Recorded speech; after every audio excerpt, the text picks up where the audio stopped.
After letting my team know about the implementation of Kishu Tenketsu, I resumed work on my gameplay, enforcing the changes, and came up with what I mentioned in week 6.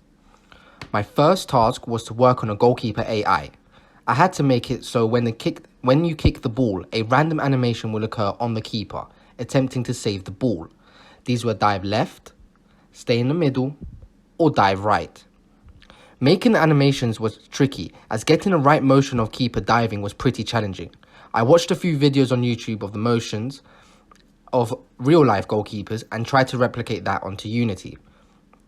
I then copied the coordinates for the dive right animation, and I managed to create it in my opinion, a pretty good animation for both diving left and diving right.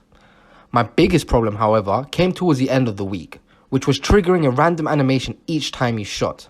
I was always getting an error within my codes, and when I didn't, no animation would be triggered. Or it would just simply run randomly on its own without me even having to kick the ball.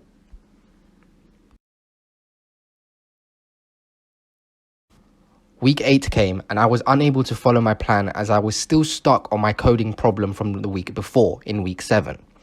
Determined to find a solution, I began to wonder if having a mechanic that partially nullifies the player's skill and forces the player to depend on luck due to the randomness was actually such a good idea.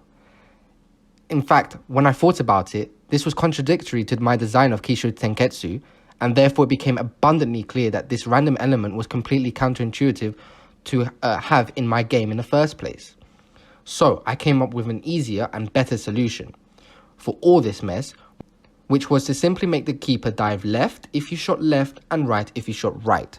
The keeper's colliders would be reduced, meaning that if your shot was good enough, for example in the top corner, you have a likelihood of scoring. But that all depends on how accurate and how powerful you shoot the shot. This meant that my game portrayed a Kishu Tenketsu even better than I have originally planned, by developing the player's skill and putting them to the test in this twist. To do this, I gave the keeper 2 colliders on empty game objects and placed them in front of where the player would shoot, trying to make sure the gap between the 2 colliders would be small but big enough for the ball to not touch both colliders at the same time, as this would cause a dive left animation and dive right animation to run simultaneously, one after the other.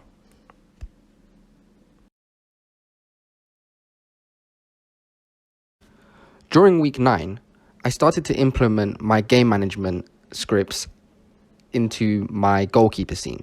It was at this point I noticed a really strange bug occurring when you got to the last go or last try. When the player shot the ball, there would be a collider in front of the ball to let the game know that the player has used one of the goes. With the way my script functioned, if the game finds out that the player had a go and the amount of tries the player has left is 0, then the game will load the next scene automatically, within a split second of the ball going past the collider.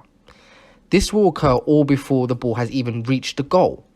To stop this from occurring, I added a yield return new statement in an IEnumerator function, and this fixed the issue entirely. Now the script waits 2 seconds before skipping to the next scene. Overall, these weeks have taught me the importance of exploring different solutions, as if I stuck to trying to find a solution for the random animation, for example, I would have not improved the design of my game in terms of gameplay, and made the gameplay boring with a lack of skill needed.